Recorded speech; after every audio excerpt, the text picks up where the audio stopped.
Me and my mom around that time, we didn't have the best relationship at all. No. I went on Jerry Springer before my life too. It's like one thing for me not to have a relationship with my mom like that, but it's another thing just seeing random strangers just dog out my mama like that. Got this low income apartment. It was the hood. Shoot, I've worked over 35, 40 different jobs in my lifetime. 35, 40 jobs. Yeah. I was like, clink, clink, lock it down, Sullivan. He's telling me, hey, listen, if you leave me, nobody's going to want you. The best part about having a little bit of money now is being able to bless people. I had to go to jail. I don't want to go 50-50. Okay. I got 23 tax professionals working for me this year. It's so exciting to see it.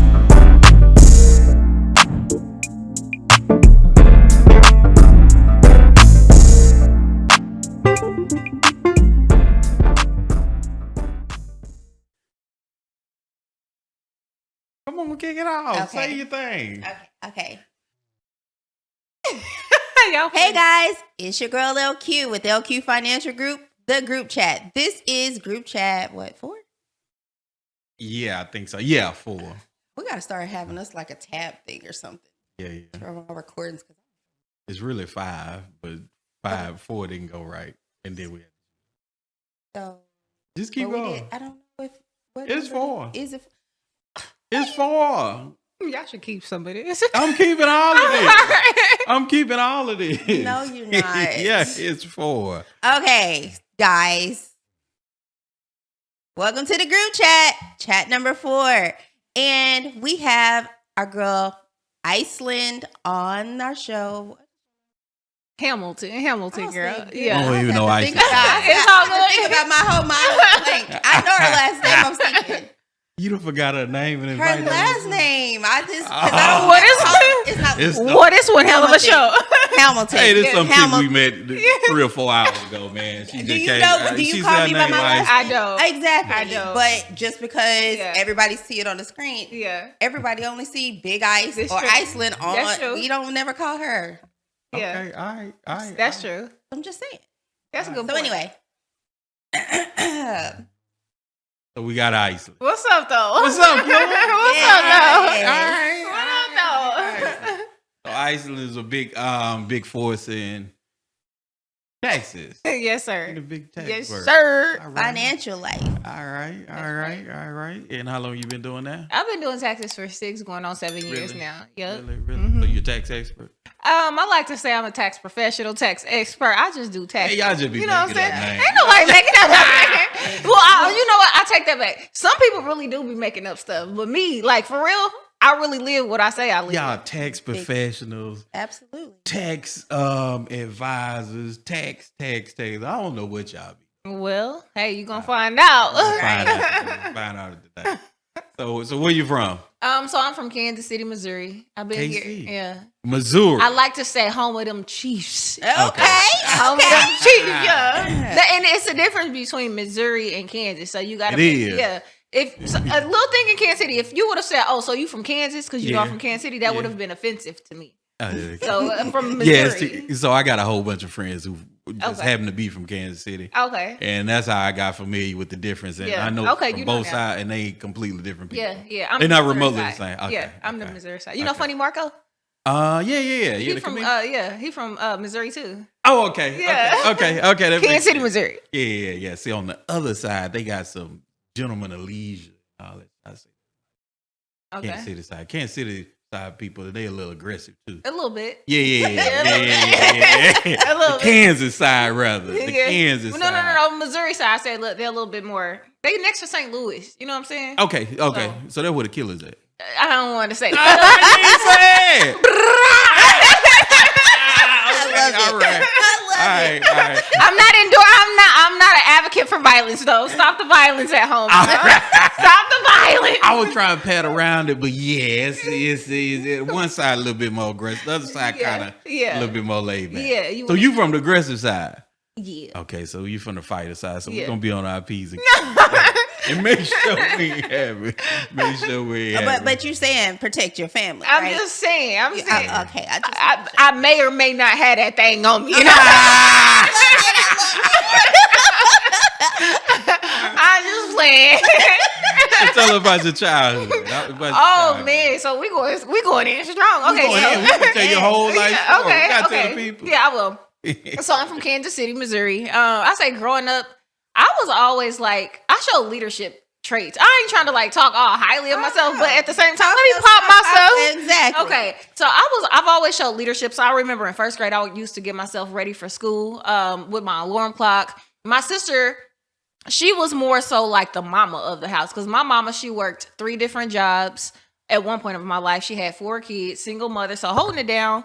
So she was a boss too. Yeah, she was. And one of the things I did learn from my mom is she made so many sacrifices for us that I didn't really realize what kind of sacrifices she was making. But me and my mom around that time from, I say, elementary-ish, maybe 3rd, 4th grade, all the way until even adulthood, we didn't have the best relationship at all. No. Yeah. Did you see us on the Karamo show?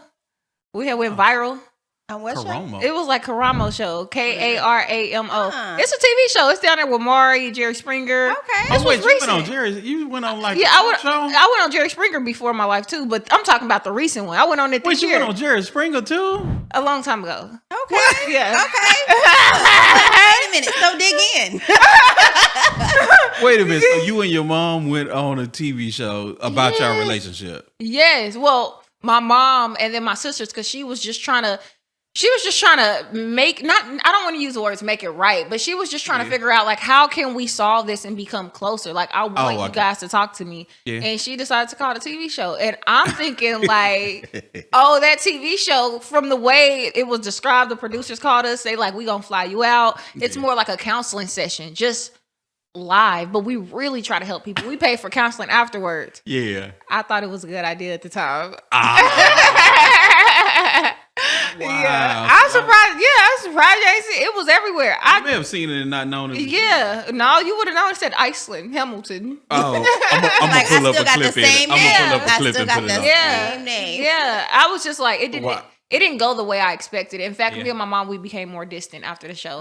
Oh, wow. Yeah, but we cool now. Like, she came down here to Texas. This is like all recent too. So this is. Oh, really? Yes. So within the last few years? No. Like months. On this show, as you talk about this, do you advise people to do a show like this to try to help their family? No. Okay. No, this was like 2 months ago. Wait, 2 months ago? Yeah.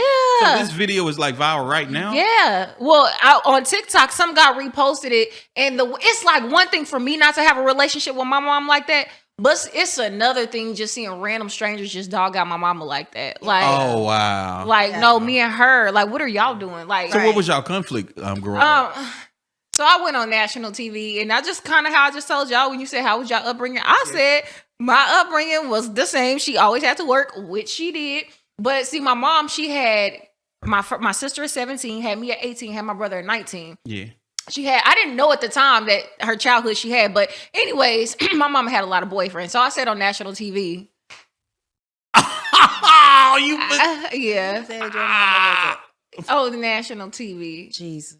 Oh, Lord. But they said, what's the root? Why do you feel like, and I started getting into it. So you told the truth. Yeah. After they told you to lie. No, they didn't tell me to lie. Oh, okay. They was just like, we want you guys to be better. Like, tell her everything from your heart. Gotcha. They made a real attempt. I prayed. So basically, you was being straight honest with how you felt, and then they flipped the script to make it look way worse than what it really was your intention. Shout out to the editors. The way they made me seem, they kind of made me seem passive aggressive too. Wow. Oh, really? I ain't like the way they portrayed me. I definitely, if y'all thought they portrayed me bad, they definitely portrayed her bad. And then my other 2 sisters now, one of them, she really went on there acting the way she was portrayed. And then the other one, she was like, there was just so much left out and I didn't like it. But so my childhood was kind of. And instead of the story helping you guys get better, it made it worse. She was so mad at me afterwards. She was like, how dare you embarrass me? And I'm like, embarrassed? Like, you called the show. You had to know what. She was like, she just didn't take it well. And I saw how she embraced my other 2 sisters after the show, giving them hugs, because theirs wasn't as bad as what I had said, And it just made me feel like, why did I ever sign up for this? I remember going on the plane. I'm not a crybaby. Like, growing up from where I had to grow up, you ain't got time to be crying, baby. Yeah. So I remember going to the airport. I just start crying in the airport. People was looking at me. I'm like, it just wouldn't stop. I'm like, I was just really sad. Wow. But I had did like a 21-day. Remember that thing I told you about, the 21-day prayer? Yeah. And for 21 days, I didn't know that was. I just thought we were doing it just as women. I didn't know. Yeah. None of the backstory. So that was why. However, when we were doing it, I didn't think initially to pray for my mom. But as I was praying, remember, I'm like, I want to pray about this, or if you got this. But one girl had a similar story to mine. So for 21 days, I prayed for my mom. And I don't know what happened, but on the 20th day, she called me. And she said one day before prayer, she called me. She just apologized about everything I needed to hear. She told me that to her, like, I could look like a terrible mother, but she told me the sacrifices she had to do. She told me the money we didn't have. She told me why she had to keep on. She had abandonment issues and attachment issues. So it was easy for her to get a relationship and then discard them and get another one, because she had emotional stuff she had never went through. And having 3 kids at 17, 18, and 19, this is why. But she just apologized, and it was sincere. And she came out to Texas, and we talked, and I'd say ever since, shout out to the show, because that was like, wow, it was terrible. I don't know if we really would have been able to have the relationship we have now if it wasn't for the show. It was kind of bad. We call each other now. I didn't used to call it. Oh, wow. I didn't know at all. Wow. At all. So, yeah. Hey guys, it's your girl LQ. Guess what season it is? It is Scorpio season, and guess what? The whole month of November, we are running a huge deal, and it's for the insurance boot camp, and we're doing a deal for $500. Yeah, you heard me right, $500 to come through the insurance boot camp and get your insurance license. This might have been something you've always wanted to do, and you didn't have an opportunity, or you had a hard time passing your test. Come see your girl. But don't take my word for it. Check out some of our people who's already came through the boot camp. I came down to get my insurance license. It has been a wonderful experience. Y'all get to come down here and get trained at LQ Financial. I'm glad I got my life insurance license. I encourage you all to do it. Jump. Check the link below. The code is Scorpio right now. Go to lqfinancialacademy.com. Only until the end of November. Again, only till the end of November. So now, do you feel like with everything that's happened, do you have a different like view of your mom? A lot. Yeah. I think some of the things were still unnecessary. Like, you know, back in the day when you get whoopings, you get whoopings, but I understand the logic behind it. She got abused as kids all the time. So she thought that's what it's supposed to be. Yes. I didn't know that. And she didn't open up to us. I asked, like, why didn't you tell me, you know, some of the things that happened to you in your childhood? And she told me, she said, I never wanted to talk about it. Like, I wanted to leave it. I didn't know I was doing y'all a disservice not talking about it. And I'm like, she was hurt. Yeah. So that's, I mean, in a sense, I guess you could say that's understandable from her point of view. Mm-hmm. But I mean, I guess looking through her eyes, I guess, can you see why she made some of the choices she made? I can now. Yeah. Because we just talked about it, prayed about it. Yeah, I can. Absolutely. I'm happy. Like, I ain't happy she had to go through that, but I'm just happy that she went through what she went through, so I didn't have to repeat what she went through. Like, I learned instead of imitating a lot of what she did. So now I get to be a better parent to my kids, because my mama had to show me what I didn't want to be as a parent, I guess you could say. Yeah. So. Did you have a relationship with your dad at all growing up? Yeah, I did, but I'm sorry. Okay, so my dad, he has about 14, 15 kids. Oh, wow. Pastor. Yeah. Okay. Okay. You got 14, 15 in the church? No, not in the Okay. My bad, Dad. But, yeah, he just had so many different kids that it was hard for him to be active in our life, even though it was a part of the church. Yeah, he was out in these streets. Yeah, but then he took on other children as well. They adopted more, so it was just like he was there, but he wasn't there like that. He wasn't there. So every time, you know, if we got in trouble, we'd be getting whoopings and stuff like that. And yeah, it'd just be like, how you gonna whoop us?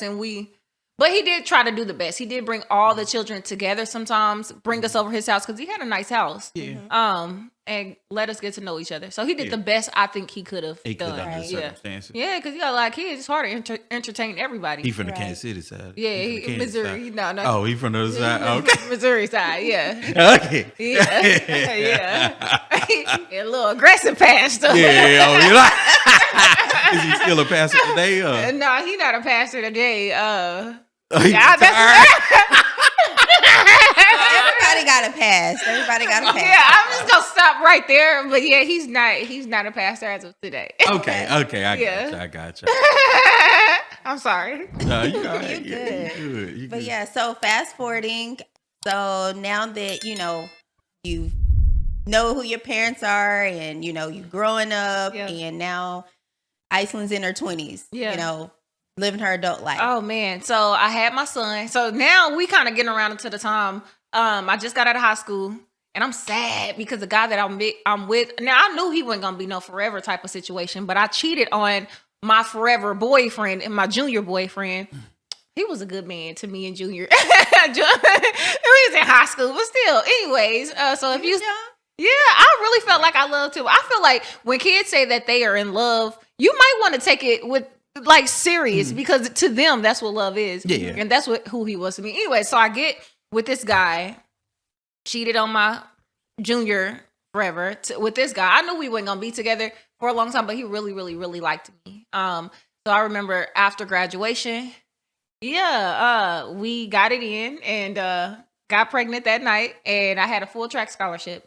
And I did not know that I was pregnant when I accepted this. So my mom, given everything she had went through, my oldest sister, had just got finished being pregnant at the age of 16.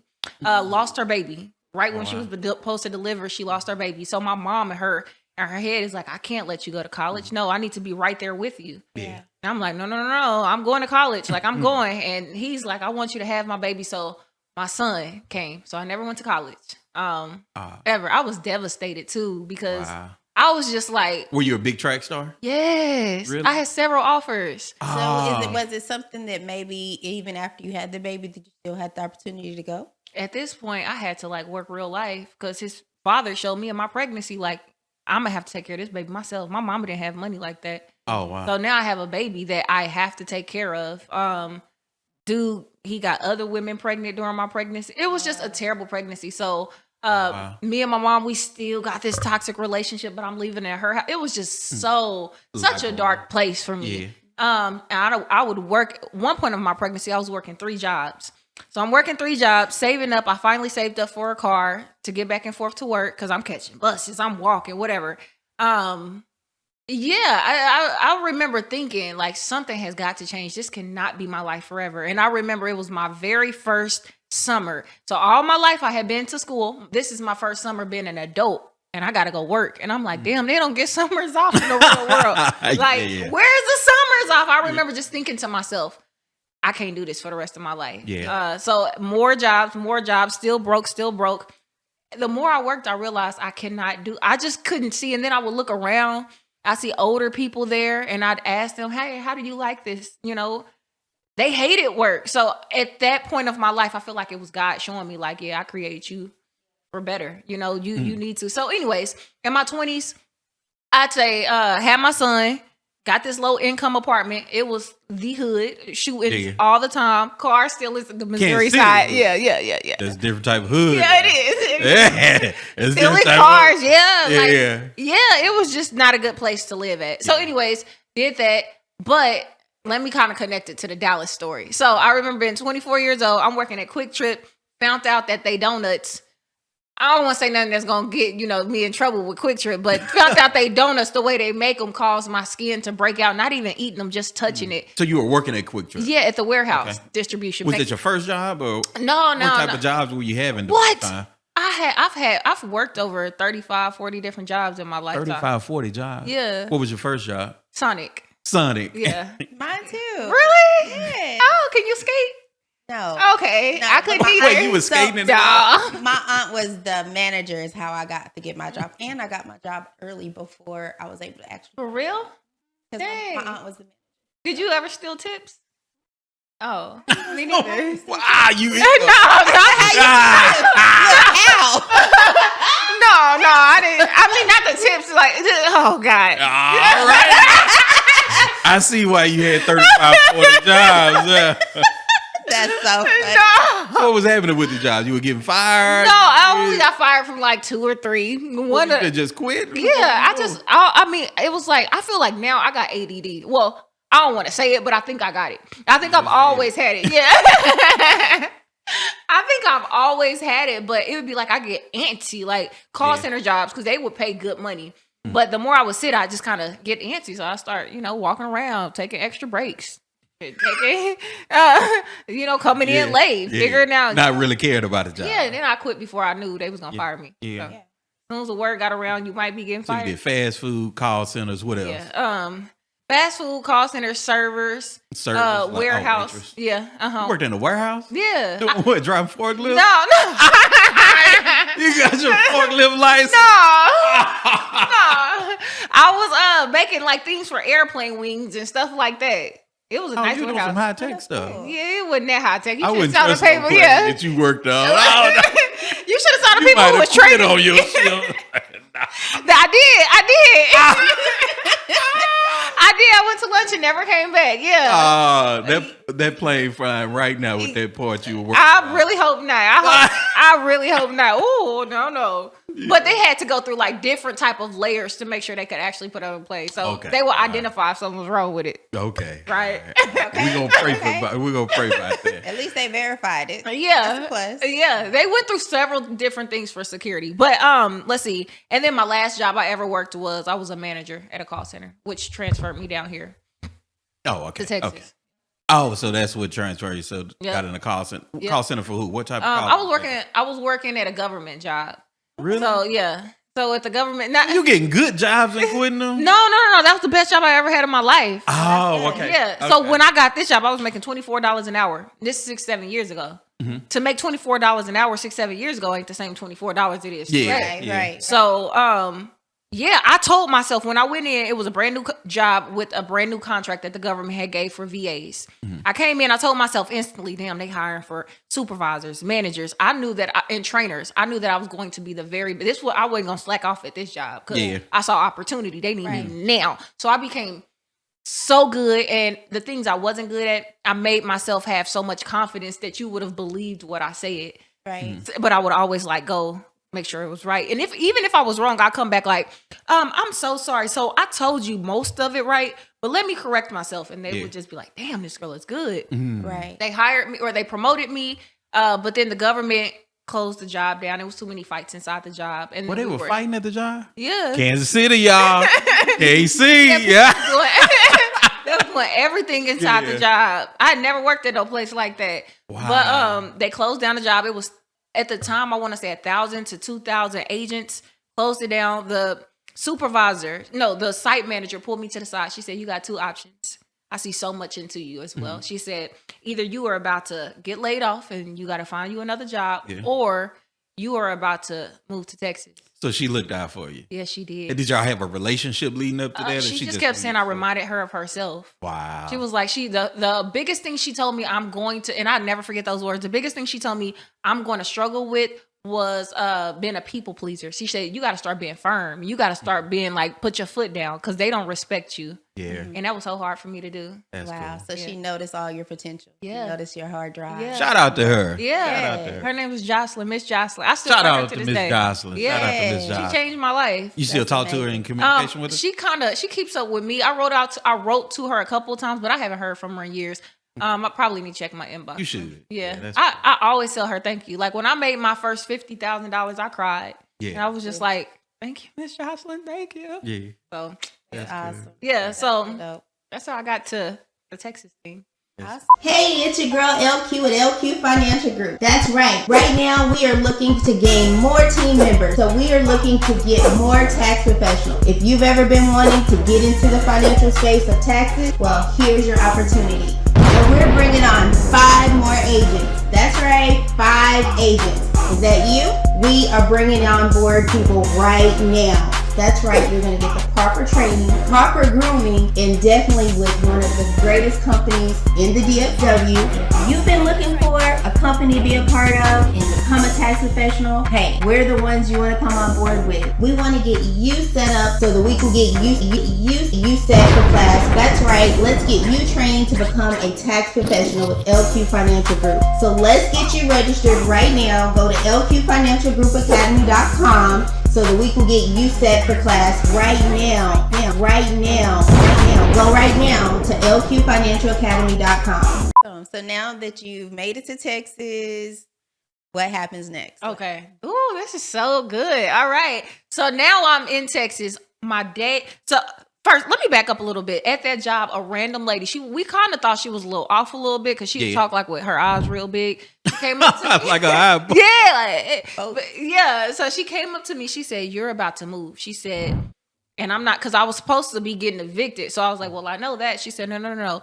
You're about to move, and when you move, she started getting all goosebumps. Wait, she hit you with the prophecy? Yeah, no, she was just like moving her body. She was scaring me. I'm like, "What is you doing?" She said, "When you move, God is about to bless you." She said, "You're about to have a lot of sacrifice, but God is about to bless you." And I was just like, "Well, yeah, I am getting evicted." And she said, No, this move is big. It's much. So I'm like, dang, like, what's she talking about? I remembered it, but I ain't take it too serious. Okay, now I'm in Dallas. The very first day I'm driving down to Dallas, my car breaks down on the highway. Oh, wow. In the middle of the highway from Kansas City to Dallas. And I'm Had you ever considered moving before then? I had been said I wanted to move to Dallas. Oh, to Dallas. Why Dallas? Because of all places. My friend had just moved from Dallas. I visited her and I was just like, look at this. Like, everybody wasn't mean. It was different. Yeah, it was just bigger, nicer. You say hello, somebody be like, hello. Like, what the hell everybody saying hello about? I had never saw anything like this. It looked like a movie. So you had kind of thought about it before. Yeah. What you're saying is Texas hit different. Yeah, a little bit. I like Texas. Yes. Yeah, I like Texas. I ain't going back. So long story short, car breaks down. My dad ends up picking me up, driving me the rest of the way. I'm working at the job they have now. Oh, let me back up.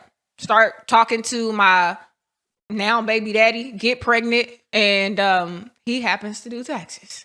Well, you got pregnant again. Okay. Now all right. So let's catch up. So you work in the government job. Yeah. You have your first son. Yeah.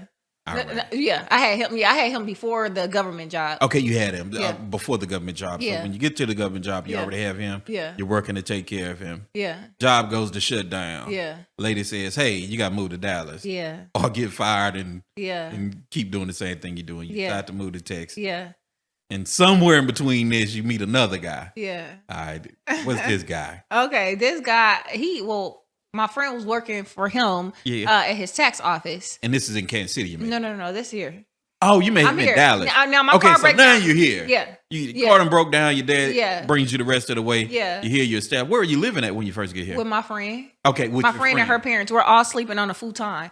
My son, her son, and then her parents got like the rest of the house. Oh wow. Okay. So I just ready to make it work. Yeah. So I'm like, if you guys just give me a month, 2 months, I'll have my own place. They say okay. They let me live with them. Shout out to them, by the way. Yeah.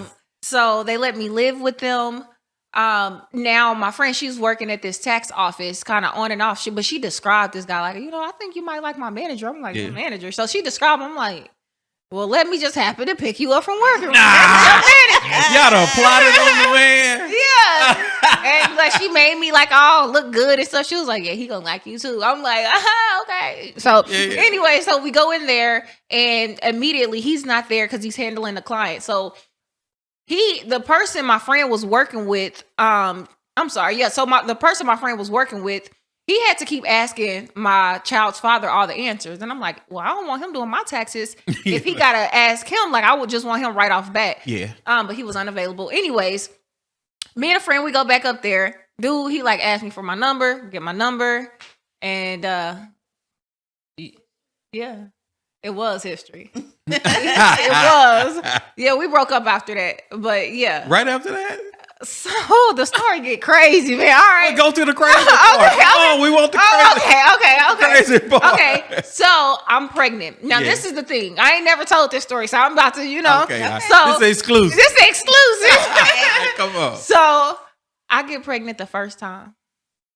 And I knew that this was not my husband when we were like, it was the first time I had heard God talk to me during sex.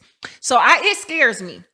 Because it was like, stop. It was like screaming stuff. So I was like, hey, we gotta stop. So we stopped. Too late. And I didn't know that though at the time. So I immediately blocked him because it was like he just had like a spirit of him where like immediately you like you knew after we were done, I put him on a blockers list. Wow. So I didn't talk to him for 7 weeks. Dun dun dun. and he had been trying to reach out to me. He was texting me. He was calling me from like other numbers, like, what's that about? And I just never responded back. 7 weeks later, I called him April 1st and let him know that I was pregnant. And he like, by who? And I'm like, by you. He was like, well, how? Because we messed around one time and I ain't heard from you since. So I'm just confused. And I'm like, I just know for sure that this is your child. I know he was suspect. Like, yeah. Think about that. Hell nah. Yeah, trying to apply this. Nah. Yes. But then, okay, and this is the part that like it really makes me feel like, dang. The reason why God was talking to me is because before I came to Kansas City, I was celibate. This was the first person I had been intimate with from the time I said I was going to. You was real celibate or internet celibate? No, I was like, it is. I was like, clink, lock it down, celibate. Okay, women be internet celibate. It ain't the same. No, I was real. So I think that I was so close to God that I think that's why he was talking to me during that. I blocked him. I remember going to my house, crying in the shower, like it was like a movie, just trying to rub myself off. Yeah, and I told God, like I surrendered to God. But anyway, so imagine not knowing. I'm pregnant by somebody I barely even know. Yeah, so I'm knowing him my entire pregnancy. The baby comes, of course. He like, I need a DNA test. Yeah, that's understandable. I can definitely see that. Yeah, I think so too. Yeah, I think so too. But I think the part that I just wasn't expecting is to have to be pregnant, knowing the type of character I really do have. Like I really, and when people be like, I normally don't do this kind of stuff. Yeah. They be lying. Like I really don't do this kind of stuff now. Yeah.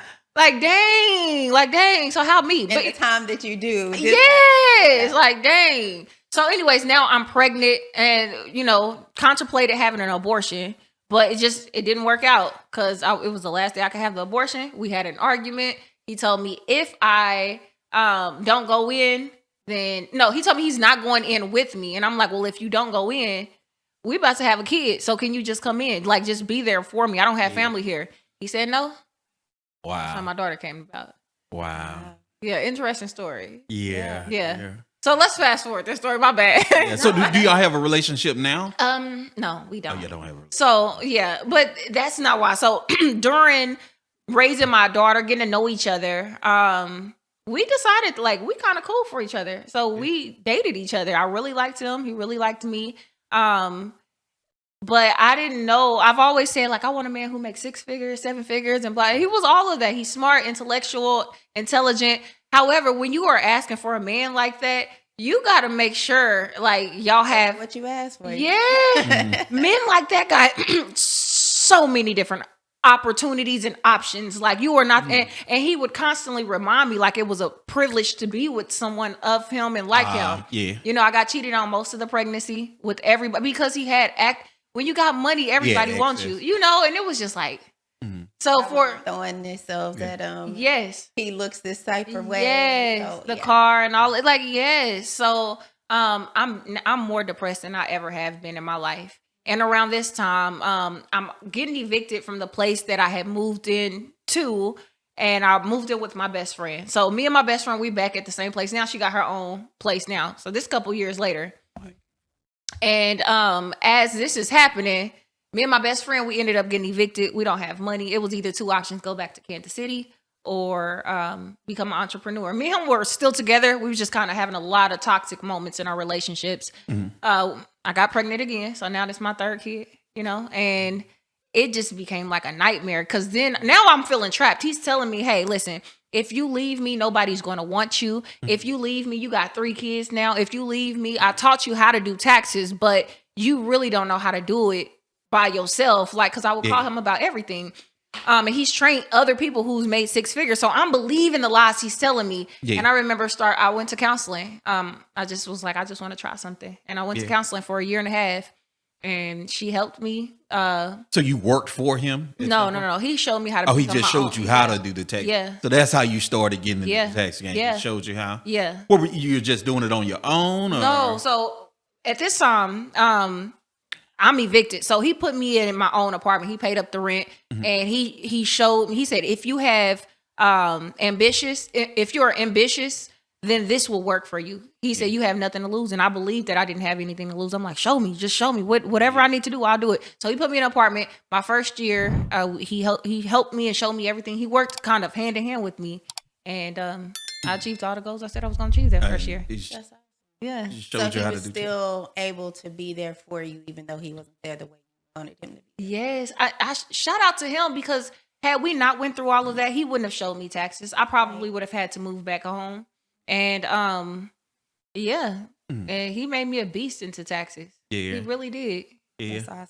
So you were just doing them on your own, or how were you doing them early on? When you're in the apartment, you know how to do taxes. Yeah, y'all relationship kind of on the fringe. So he got money. So he put me in my own apartment. He put me in my own office as well. Okay. Now I paid him. I like to say I paid him back for every single dime he ever invested, because that was another thing he would bring up all the time. I made you and blah, blah, blah. Yeah. Well, anyways, I got my apartment. I put on Facebook, I'm going to start doing taxes. Nobody reached out. Every single day, I would come up with templates and I would put them in so many people DMs. He gave me a loan. With the loan, I said, hey, if you come to me, I'll do referral fees. My first year, I probably did. I know I did $80,000 my first year. Yeah. Awesome. Yeah. And I couldn't believe it, because I had literally went from overdrawn to making $80,000. But I was just, my marketing strategies, I was just in everybody's inbox. Everywhere I went, I would tell people I did taxes. I was talking about it all day long. Yeah. And learning it too. Yeah. And then at the end, I would say, hey, are you satisfied? My clients would say, yeah, could you please make me a Facebook review? And they kept doing it. And if you send somebody to me, I'll give you whatever. Yeah. Mm-hmm. So with you saying, I noticed you said that he kept reminding you and kept saying that he made you. How did that make you feel? What? I mean, I believed it. I believed it for a very long time until I went to counseling. It's like the weirdest questions. One of the weirdest but hardest and truth-telling questions is, well, how did that make you feel? Because now you have to say out loud how you feel about what he did. Yeah. After every session. You're talking about the same problem every single time. And it's like, you sure you feel like that? Why do you go back? And then you have to kind of just be real with yourself. So I believed him, and I believed even without him at taxes, I wasn't going to be as successful. But I remember when I left him, I would write letters, like prayers. And I told God, I'm going to leave this relationship. If I leave this relationship, I need you to kind of hold up to your end of this bargain. Like, help me through this, please. And the way God showed out to me, I didn't make that money because God was with me this entire time, and he really helped me. And that's why when I be telling people I'm half hood, I'm half holy, I really am. Like, I give everything I have and glorify Jesus because of what he did to me. But at the same time, I will knock a nigga out if I have to. Right. Yeah. You know what I'm saying? Yeah. Balance. Right. Yeah. Exactly. Exactly. Yeah. Balance. Yeah. Yeah. So you were completely on your own. You basically cold turkey, kind of threw you out there. He was with me the first year. Okay. I left him the third year. Mm-hmm. The third or fourth year. I don't know. Okay, third or fourth year. So you early on through there, he was still kind of around a little bit. Yeah, he was for everything. Okay. I call him about everything. Yeah. Hey, what do I do about this 1099? How do I attach it? Yeah. He like, you just do that. So did you have a plan for saying, okay, I'm ready to leave this relationship and go out on my own, or how did that come about? How did you transition from him kind of funding the operation to just completely being on your own? I kept having dreams, and the dreams I would have, I think they were like by God, it would scare me. Like, I would have dreams that if I did not leave this man, I would get an uncurable disease I could not get rid of. Mm-hmm. So having these dreams, going to counseling, it'd be like, So my thing was, I didn't know how I was going to do it. I just knew I had to do it. I didn't have financially now, and I'm doing okay. I really don't need him as much. And he would tell me, like, ever since you start getting money, you changing. Like, you changing. You act like you don't need me anymore. Mm-hmm. But it would just make me feel like, damn, like, it's not that. It's you just keep cheating on me. Like, why you keep cheating on me? Yeah. But I really didn't have an exit strategy. I just literally, I was about to turn 30. And as I turned 30, I just kept saying, like, you cannot go into your 30s like this. Yeah. You cannot go into your 30s. And then seeing other women that were in their 30s still act a certain way, it was like, I don't want to act like them when I'm 30. I don't want that. I don't want that drama that they bring. Yeah. And that was really on my 30th birthday is when I decided to. On your 30th birthday? Yeah. I cried too. Yeah. Because it was bittersweet. I knew in my heart that I was leaving that time and never coming back. Yeah. I knew it. So I cried. He thought I was crying because, like, we were arguing. I was crying because I knew I was really leaving. Yeah. Yeah, I knew. And he told me, if you leave me, I will not help you take care of the kids. I want you to know this. I will not be there. And to know that he was serious about that, because he would show me when we broke up. Mm-hmm. I didn't think that he really would, but he stood on that, you know? Yeah. So y'all don't really have a relationship. No, even when I like reach out, nothing. Mm. Yeah. It's his loss though. Right? Yeah, it's his loss. Hey, this is Doug Johnston with Artistic Visuals at LQ Financial Group. You're probably one of the #1 startup production companies in the DFW area. Got to work with global stars Erykah Badu, David O. Executive produced a show recently with Boosie for the Boosie Gone Bad. It's what the world been waiting on. I'm finna change the game. I got my own platform. It's going down. So with all that said, you know, LQ and her organization have helped us grow as a small company, you know, with our taxes or any type of business mentorship and helping the growth in the DFW area. So if you're a small company or a mid-sized company, even a large company, but you guys need direction, the LQ Financial Group.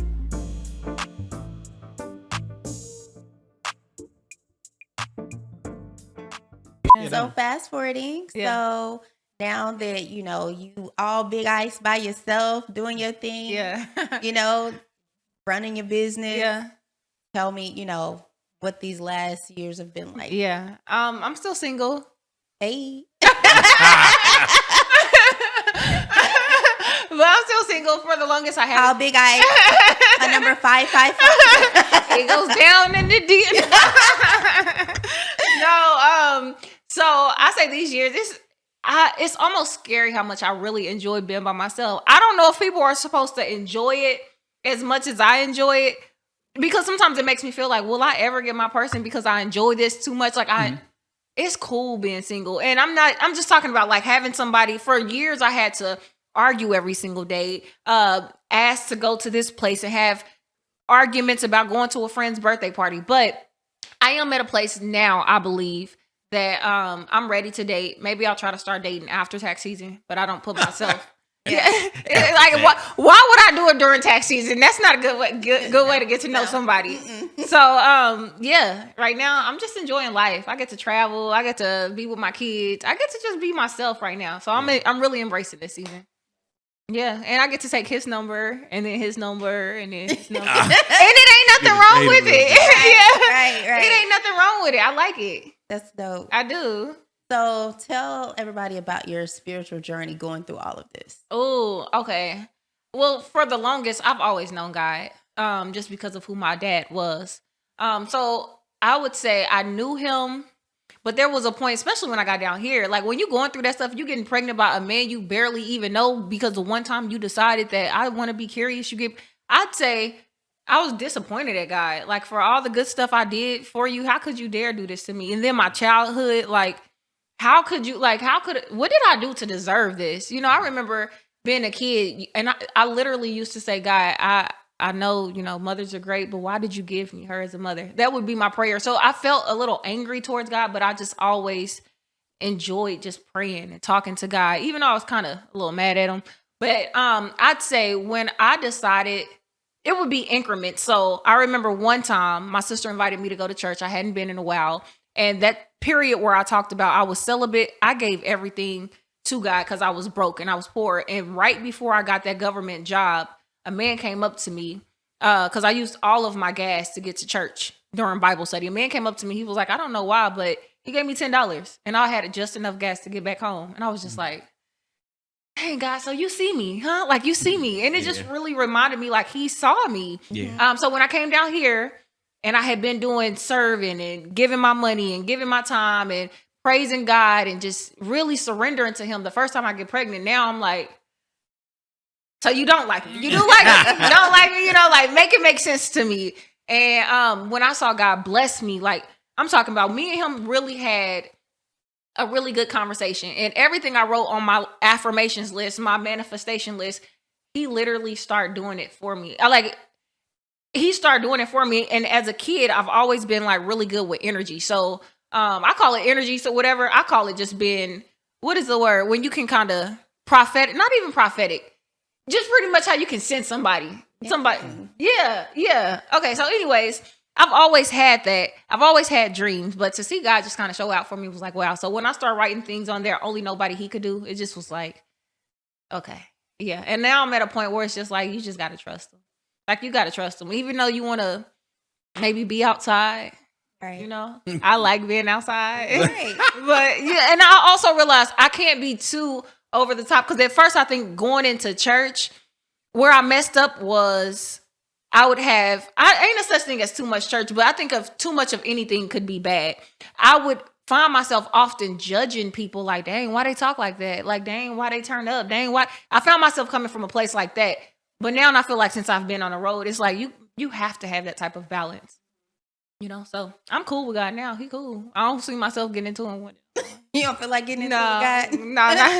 No. Let's talk about your success, like the things that you have accomplished. Yeah. So name some of those things and let's talk about it. That's crazy. I was able to go back to my high school this year and go talk to some of the kids and let them know you can do it. No, that's cool. And it's cool. Yeah, I got a billboard outside of my old high school. Okay. So I did that, of course, for clientele, but also I put it intentionally outside of my old high school because, like, y'all could really do this. Like, you really, really could do this. I have my own office here in Fort Worth. I've hired an office manager. I'm extending my team as a VA. I got 23 tax professionals working for me this year. Okay. It's just, we're growing, and it's so exciting to see it. I think the best part about having a little bit of money now is being able to bless people. And I don't mean to just say that. Like, yeah, I did something small yesterday or the day before. I bought this man Chipotle just randomly, but I remember standing behind years ago, not even having money for Chipotle. So to a small gesture, and I could sense he was having like a bad day. So to make people feel good in little bitty ways is cool. Oh, and one other thing, I have a daughter in Africa too. Oh, you do? Yeah. So in Africa? Not like I didn't have her and she went to Africa. Oh, okay. Was you adopted with like one of the like Sally's kids type of thing? Yeah, so I sponsored some kids. Yeah. Man, when I was a kid, I used to have one of them kids. I was a kid and had one of them kids. For real? Yep. I called me and my little brother. We called a little number off the TV. It was a picture of the little girl. She sat in my house for when I was a kid. For real? Yeah, I'm probably 10, 15 myself. Dang. Yep. You gave every month? Nah, I ain't give everybody. I gave about $5 That's a true story. It sat in my house for a long time. Dang. Yeah, I think we was calling it as a joke though, and then okay. Doing okay, look at y'all. Yeah. That's crazy. So you got a kid in there. So how did you get your baby? How did you get it? Yes, I was actually at a recent gospel concert. She knew, so she a new kid. Oh, okay. Even though they sold her and gave me another kid. Yeah. They swap you out? Yeah, they swapped it out. They can't do stuff like that, can they? I'm gonna call them folks, because what was that about? Where's my daughter at? Swap your kid out. Yeah, that is so that is crazy. So now you really got two kids on the phone? Well, one of them I ain't taking care of. No. Oh, you a dead The tables will turn. Oh, dead. Oh, man. Well, yeah, anyways, I got her at a gospel concert. They were sponsoring kids. They was like, who in the Spirit of the Lord told me that night? Yeah. Okay, I don't be doing all of that. Yeah. You know what black churches they do. So yeah. But anyways, I got her that night, and yeah, been sponsoring ever since. So what's your kid's name? Dang, LQ, don't do this right now. Oh, you don't even know the baby. Deadbeat mom. Tasha, her name is Tasha. Okay. Oh. You don't know nobody from Africa named Tasha. Well, it's one Tasha running around over there right now looking for her mom. And it belongs to Big Ice. Yeah. She belongs to Big Ice. But that's so cool, though. Yeah. It's cool the fact that you even had a heart to do something like that. Like, that's a big step that most people don't even think that you know, could be a big help to them kids over there. Because life is different for them. Absolutely. I think I learned that traveling, though. Like, when I was traveling and I went overseas, I saw kids sleeping in the woods.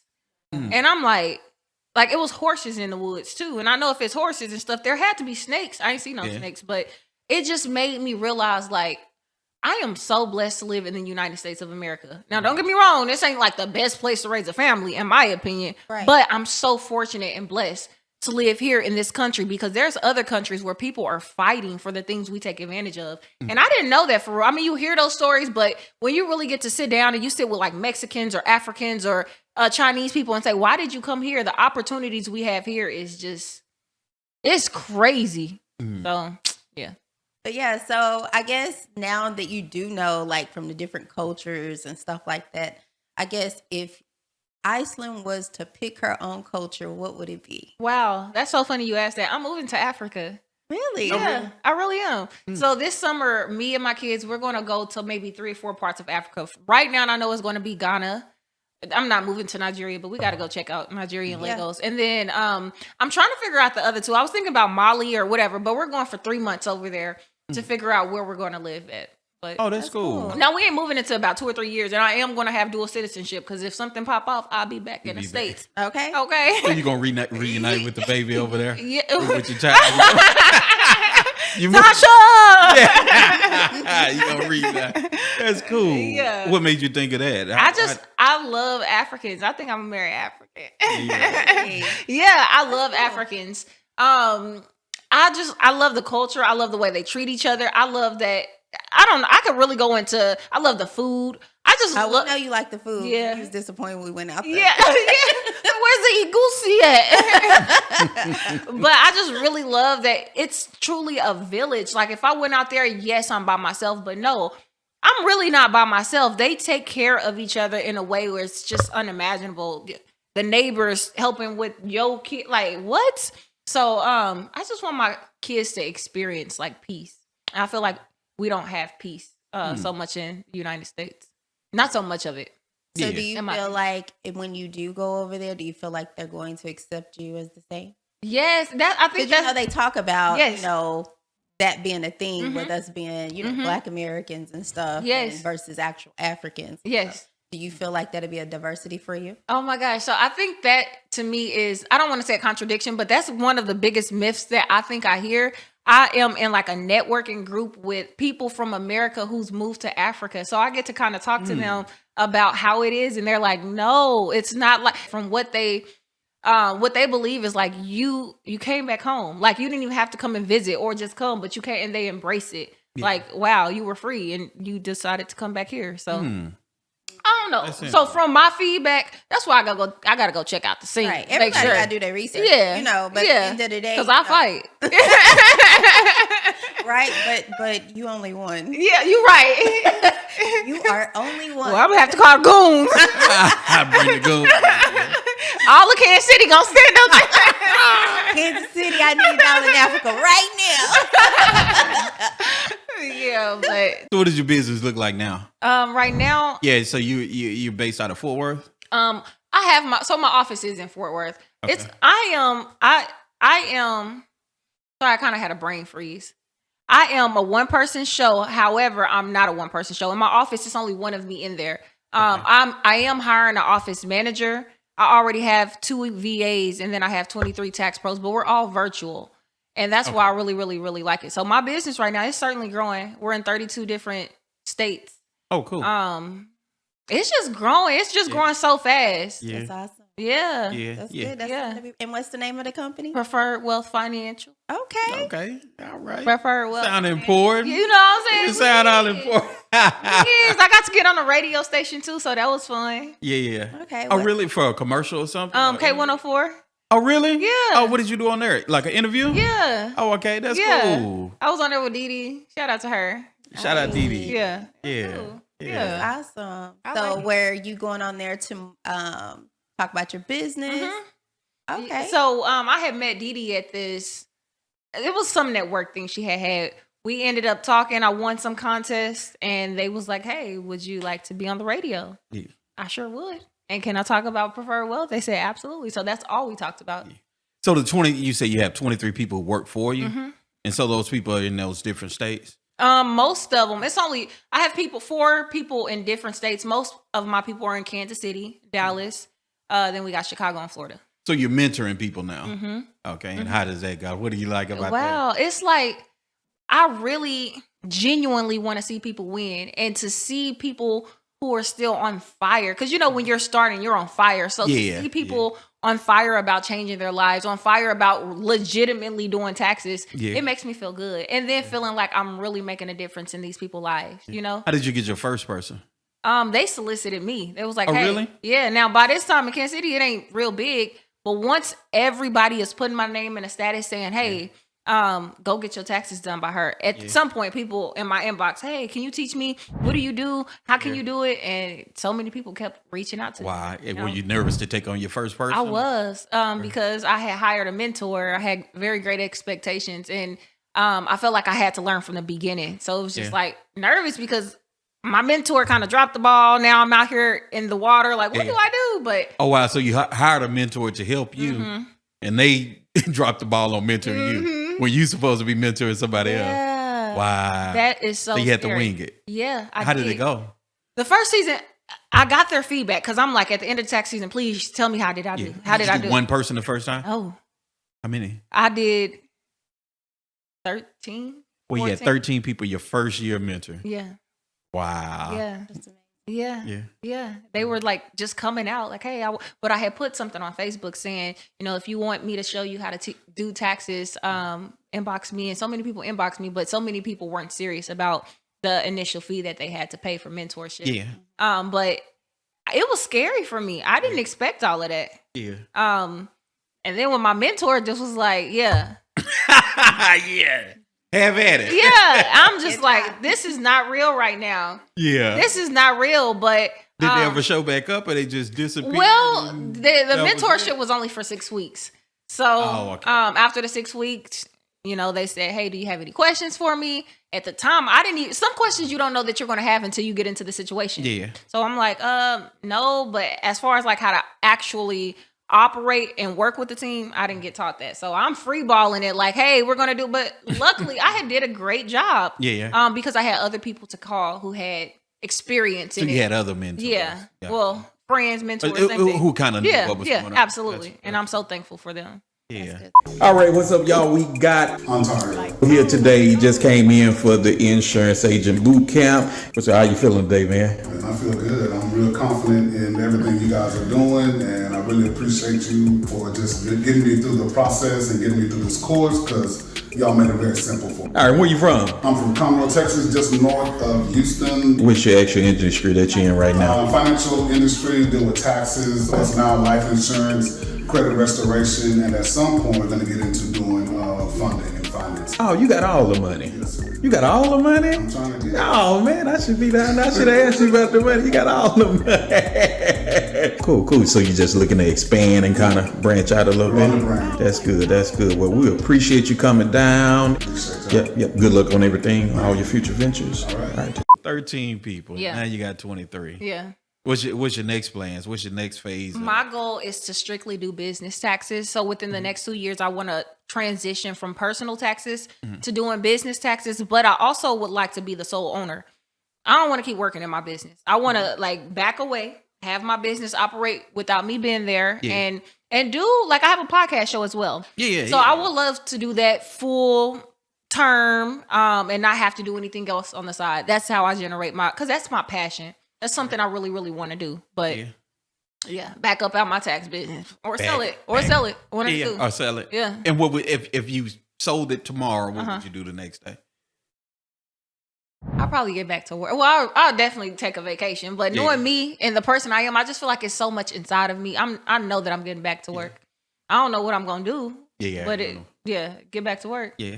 Do you think you'll be working somebody else's job? No. Or you will be doing something to run another business? Yeah, either I have to be the CEO or maybe a partnership or an investor. But I think because I've had experience at being an entrepreneur, I don't think I can take commands from other people now. I just don't. I mean, unless it's a partnership and we mutually agree, that's fine. But for somebody to be like, hey, why you ain't here on time? Like, who you talking to? Yeah. What you mean? Why I'm not here on time? Because I'm not. So I think I've kind of had a little, I've privilege of being an owner. Yeah. So either owner, investor, or just but not working for somebody. Yeah, I don't think so. Yeah, based on them 34, 35 jobs you quit, you probably don't. You know I will. Yeah. I will. Yeah, we don't want to make it 36. I will. Yeah. Real fast. Yeah, we don't want to. Don't play with me now.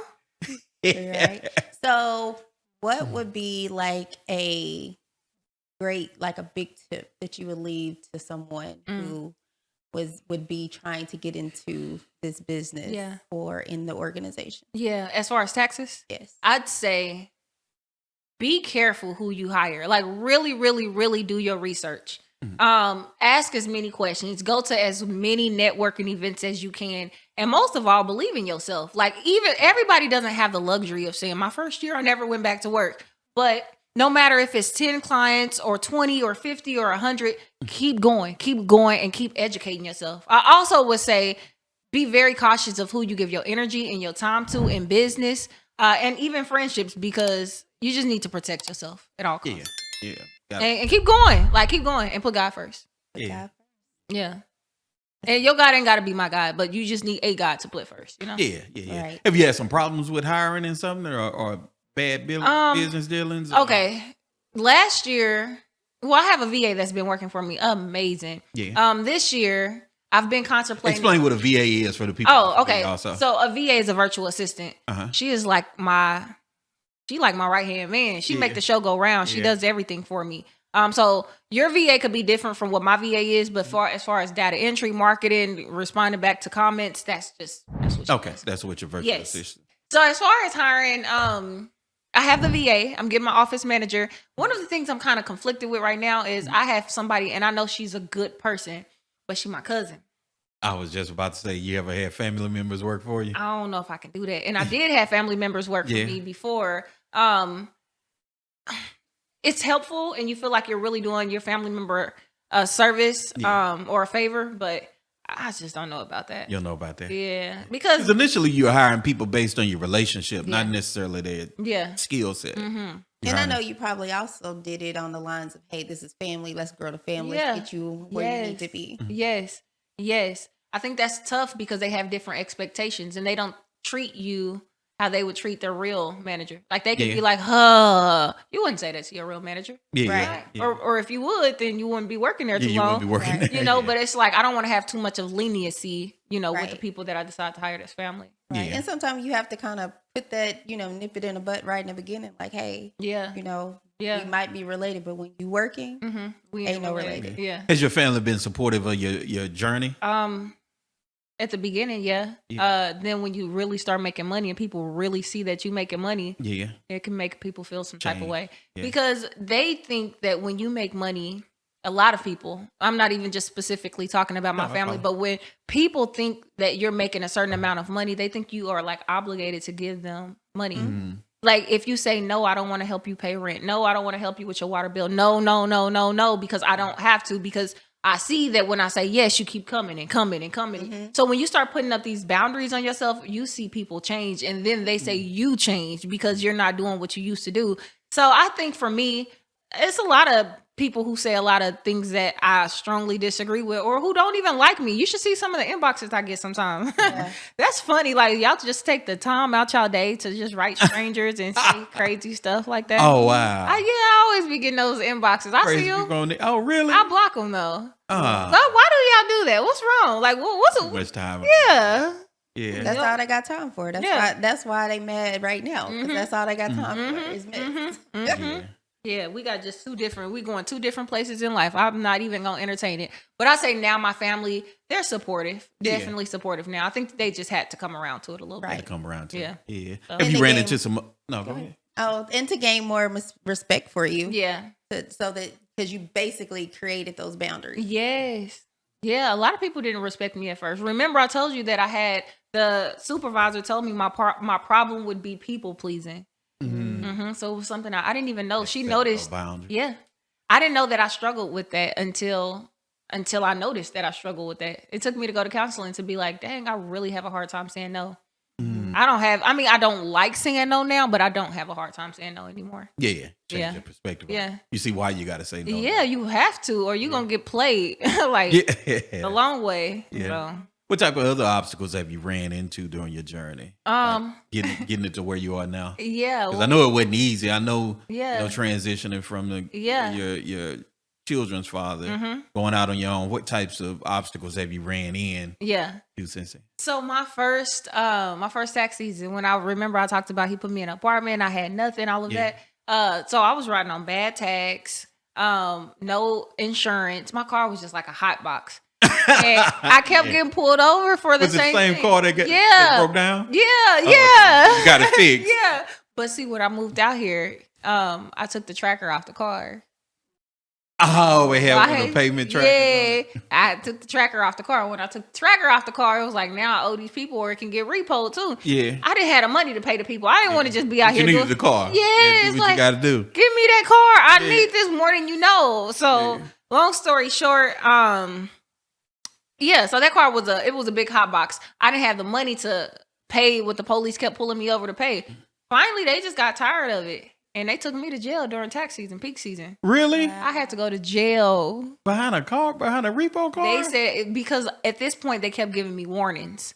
Like, you need insurance. The police from stopping. Yeah. I got you. The warrant, it turned into warrants because it was unpaid. How you keep getting put over? The best drivers in the world are the people who business my pay. Car. Like, they start knowing my car. Oh, so every time they see you, they pull you over. One time they pulled me over because they said I didn't stop at a stop sign. It was just, I stopped it, but I kind of kept rolling. They said, you need to make a complete stop. I'm like, but yeah, peak season. They got me that last time at AT&T Stadium. Wow. Wait, they got you at the Cowboy Stadium? Stadium? I was at a stoplight. They ran my tag. Game or something? No, I was just going to work. I used to work over there.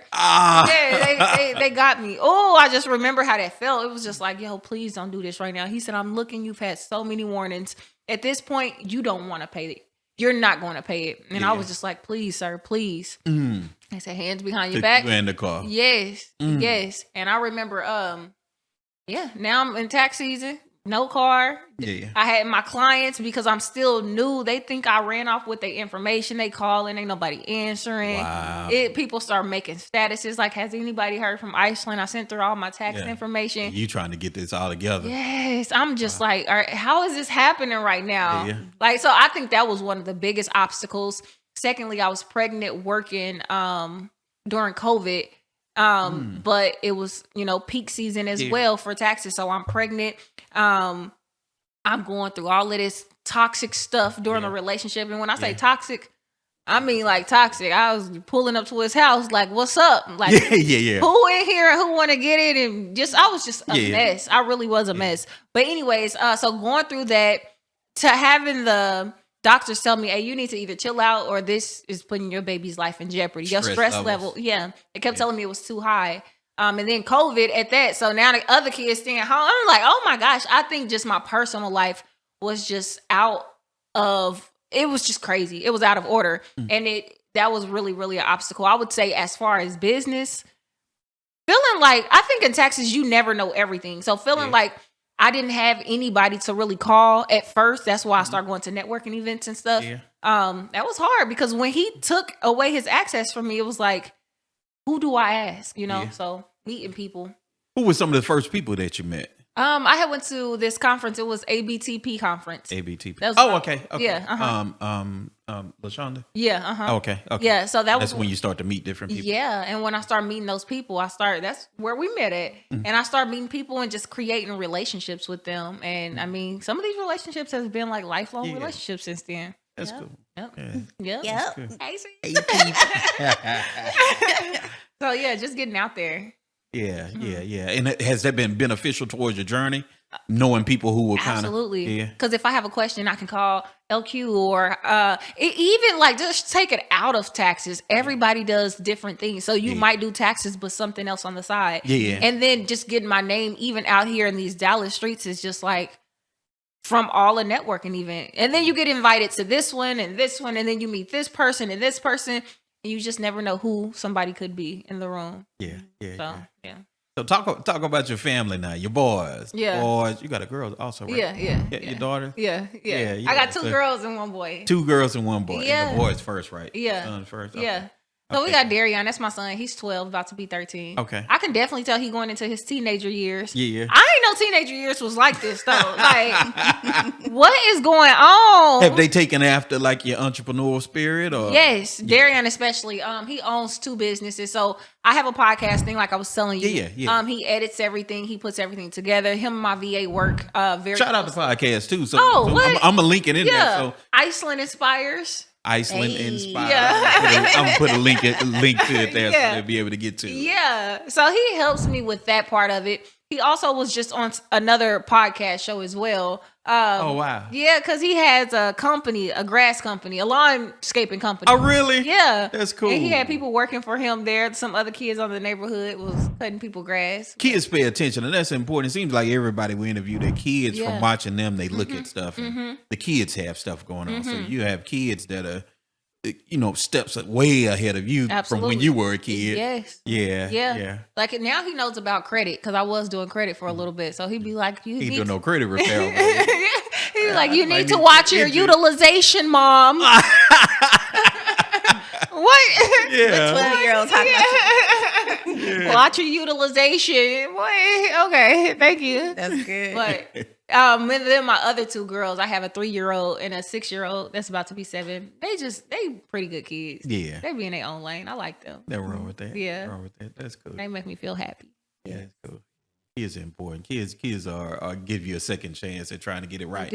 They do. Yeah. And the fact that the thing I like about kids the most is they love you. Like they love you for really who you are. Like the ugly you, the nice you, the mean you, the I'm about to whoop you and I still want to hug you. Like, but they just love you. So I just try to do right by my kids. And your kids are a reflection of you.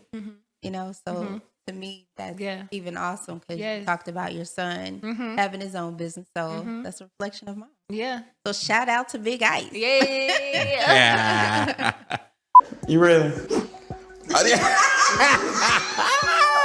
All right, what's your name? Shaval. Okay, all right. Where you from? Oklahoma City, Oklahoma. I recently moved to Aubrey, Texas. And just went through the insurance boot camp? I did. I went through the insurance boot camp. I took the test the first time, but unfortunately I failed it. And LQ was able to help me study and get through it, and I passed. So, woohoo! All right.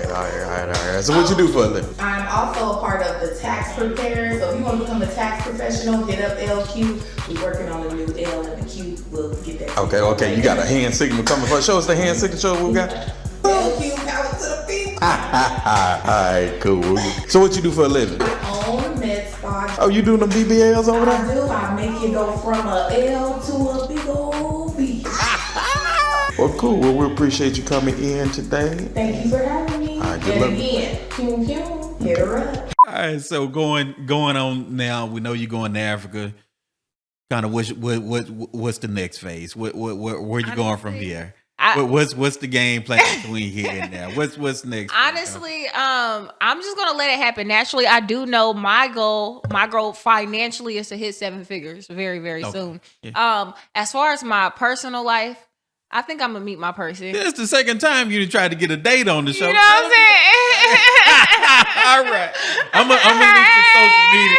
I'm gonna link all your social media and all that. So, fellas, if y'all out there, you got yourself together, and love the Lord. All Did right. you love Jesus? What kind of man you looking for? Let them know now. What kind of man you looking for? What kind of man? Okay. Y'all pay attention, fellas. I can see this in the clip right here. Yeah, this gonna be it. What's the qualification? What kind of man we looking for? So Big Ice qualification. Yeah. Okay. So somebody that I'm going to be attracted to is someone who is intellectual. Okay. Can you feed me? Can I learn from you? Can you be a leader? Yeah. I definitely need an alpha. All it is, I need an alpha. All right. Yeah. And I'm probably gonna try to test you at first to see. Kansas City women. I talked about you see them Kansas City women. I want somebody who loves like God just as much as I do. Jesus specifically. I need that in my life. Preferably you gonna have to. What? No, go on, say what you finna say. I'm not about to take care of no man. Okay? You need to come with it. Like you ain't gotta be just rich. I'm not asking that, but at least have some type of ambition. If you got ambition, I could work with that. Cause whatever you come in with, I'm gonna multiply it anyways. But if you got your own bag, it ain't gonna hurt. Right. How tall he gotta be? I want him to be taller than me, preferably. How tall are you? I'm 5'6.5", but 5'7" with shoes on. You ain't gonna take no 5'7", man. No 5'8", man. So go on, get what you know. How tall he gotta be? Come on with it. See, y'all making me okay. Come on with it. I guess if I had to build my own man, I would want him to be. So what you saying that? Remember, when you asking God specifically what you want. Okay, so God, whether you visualize, she got to know. She just ain't trying to say it. Yeah. She said everything else, but won't say it. I want like when I hug him, I want to be like, like. So and what height that start at? That's about 5'11", 5'12", 6 feet. See, that's 6 foot. They ain't got a number under 6 foot. Yeah, I want him to have a really, really nice smile. I want him to be nice to people. Yeah. It be nice to people. Like, as not too friendly though. Like, don't play with me. Women always say they don't like. No, because I watch how men treat the server. That's important to me. Don't be treating that lady no lesser than what you think she is. How you treat the trash man. That's it. So when I say be nice, but I don't mean like. Okay, so before tell me if you think that's out of pocket too. So before it's out of pocket, I know. It's out of pocket. Go ahead. Before I just came here, I had stopped to get me something to eat. Yeah. I'm sitting at the bar. It's a breakfast spot though. Kids can go. But I'm sitting at the bar. It's a lady. It's a man. I spill a little bit of my juice on accident. I motion for the server to come here. She tells me, okay, but she keeps taking somebody's order. This lady, her man, he pulls out his napkin and he like wipes up my mess for me and like scoops the ice. And now the lady looking at me like, she mad? I ain't had nothing to do with that. But started a fight. Yeah. Do you think that was appropriate for him to do? To like clean up my mess? Was that nice or was she overthinking? Wait, so were you was at the bar? Yes. And he was at Were the bar? they sitting at the bar too? Yeah. Right next to you? Yeah. He was beside what's you? wrong with that? Yeah, he was just helping. That's what I thought too. Yeah. She made me feel like it was weird, but at the same time, I start thinking like, if a woman knocked over her drink, would I want my man to clean up the entire mess? I don't know. I know I wouldn't make it. You don't know what he did last week, though. That's what I'm saying. See, that's the thing. I don't think I would make it into a big deal though, but well, at the same time, sometimes it would be a mental note for me though. Right, but you also got to remember some women have their own insecurities that you can't control. Yeah. Well, what if it was a man and he cleaned? Would it have been different? Would he have cleaned it up if I was a man? Probably not. But it don't matter, right? I ain't cleaning up no man stuff. He got hands. Being a gentleman. I feel like I thought so, but I just didn't like the energy after that. I mean, she was just. Yeah, he might did something that ain't got nothing to do with you last week, the other day. Yeah. That might not have nothing to do with you. Okay, cool. Yeah. Well, see, I want my man to be nice. Okay. But not too friendly. So you don't know if you would have let him wipe it up or not. I wouldn't have made it if he did it. I wouldn't have made it into a big deal initially. I mean, as long as it wasn't no, you all right? That's too friendly, I guess. But I wouldn't have made it into a big deal though. I don't think so. All right. Now there's a big question. Yeah. 50-50. You cool with going 50-50 with it? It depends. I really don't want to go 50-50. That's the real answer. I don't want to go 50-50. Okay. But no, I don't want to go 50-50. That I'm trying to justify it, like, because again, if I see a man with ambition and he going somewhere, perhaps I don't know until he can. But I just believe that's why we talked about Africa. Africa, they believe that they are supposed to be providers. Yeah. But I do know that I have a special circumstance. Yeah. Like I make more than the average person. Yeah. So for somebody to go 50-50 with me, that's a lot of money. That's a lot of 50. Yeah, it's a lot. Like, and a lot of people probably, but that's why I need somebody that's ambitious, because one day you might be going 50-50 now, but the goal should be not to go 50-50, in my opinion. Yeah. So. Yeah. All right, fellas. So all the no 50 men, 50-50 men, y'all wiped out of there. Don't call, don't DM.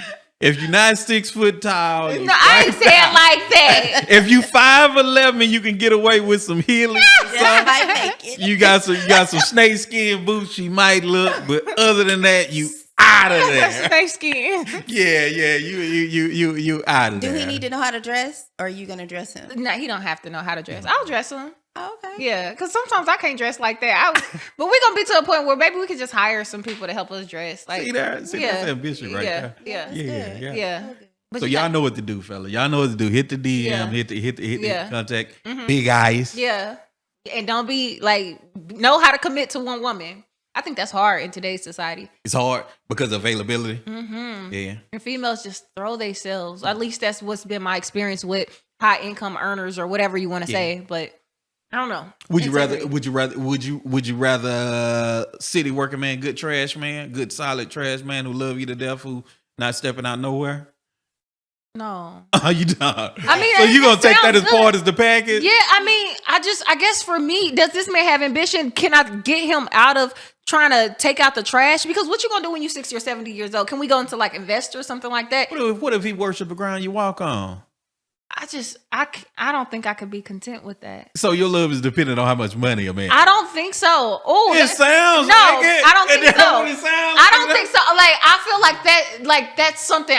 That's an alpha male. You should want to try to take care of your woman 100%, and I think you should want to relieve her. I mean, I ain't gonna stop working though. Yeah. But yeah, I just think you should want just the thought process. Yeah. What if he the supervisor at the city job at the trash truck? Maybe he the when I go on vacation. That's ambition, right? Yeah. When I go on vacation. When I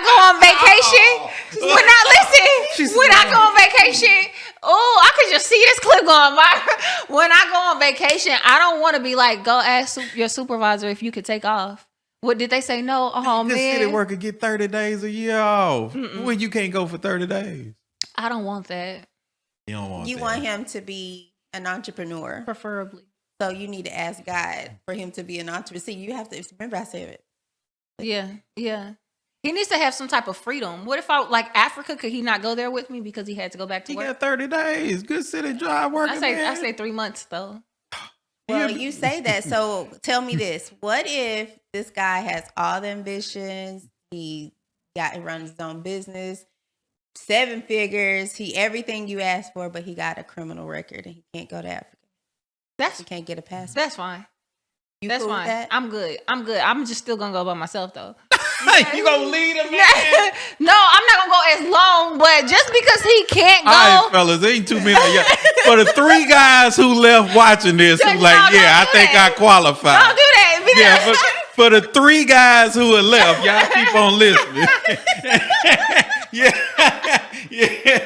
No. We done narrowed this way down. No, because don't do that. I'm still going to go to Africa. I am, but I mean, I'm just not going to go as long. I don't see the big deal. Okay. Don't do that.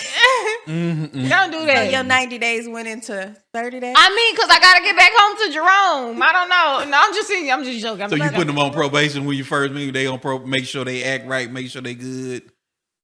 Yeah, I think they're going to want to do that, though. Okay. They should. The person I'm trying to attract, they're going to want to, yeah. So you want somebody to build with. That's important for you to have somebody to build your business. Yes, I never want to be content. Like, I want somebody to be like, let's keep going. Let's keep going. And I'm not even just talking about finances. I'm talking about in every way for me, mentally, spiritually. Like, let's just keep going. Yeah. I feel like every time I get content or sit, yeah.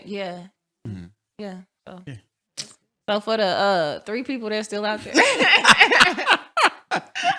Well, we're going to find somebody. I think this interview going to get you somebody. Okay. I think you done demonstrated your skills. You done demonstrated your worth. And between them 3 or 4 guys, we're going to find you somebody.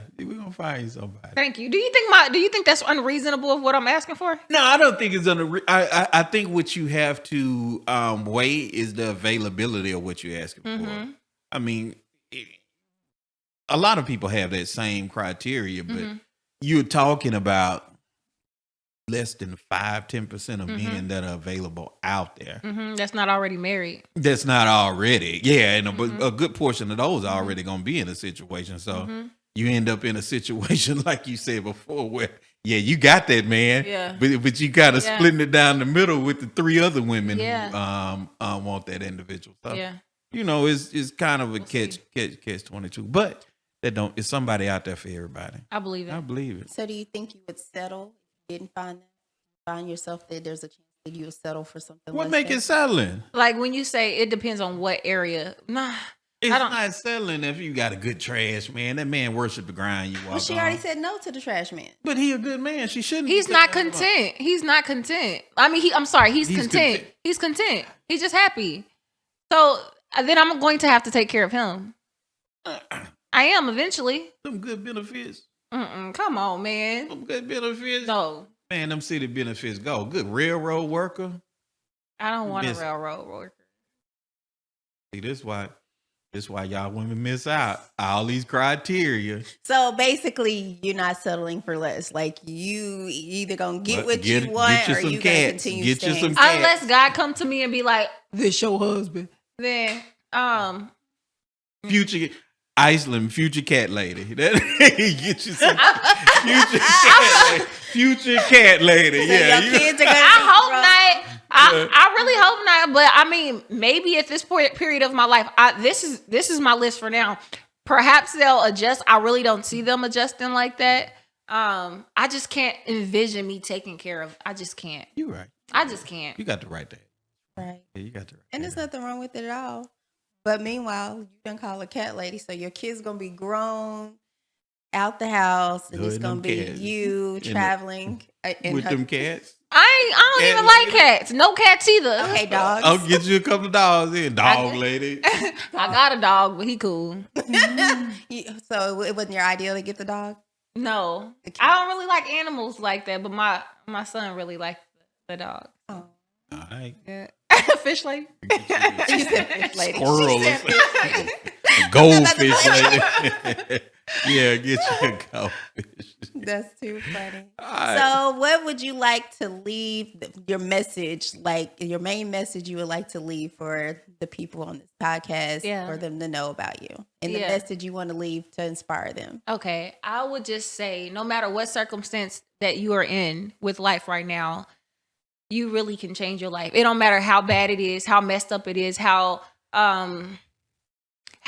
neglected you must feel, how just wherever you are, I believe that if you go to God and you sincerely pray with your heart, I'm telling you something that's worked for me. If you go to him, confess with your heart, he can help you change your entire life. It don't matter what you're going through. So that's my message. Just if you don't have a spiritual relationship, get a spiritual relationship and learn to balance your relationship.